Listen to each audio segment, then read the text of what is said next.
આજે red FM morning number 1 પર જંત્રી વિશે વાત કરી રહ્યા છે.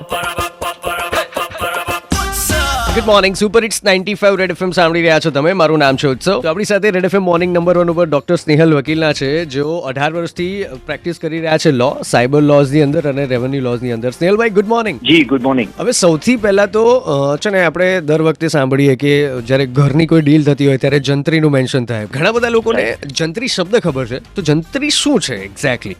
ઉત્સવભાઈ, જંત્રી જે છે it is known to be annual statement of rates. This is a baseline કે જે તમારા જે બી લીગાલિટીઝ હોય કે લીગલ ડિપાર્ટમેન્ટ્સ હોય, પ્રેક્ટિકલી જ્યારે તમે દસ્તાવેજ કરાવતા હો, સેલ ડીડ કરાવતા હો, મોર્ગેજ કરાવતા હો, તો આ બધા ટાઈમ ઉપર જે તમારા પ્રોપર્ટીની વેલ્યુ હોય as per the government department or law enforcement agencies is tend to be જંત્રી.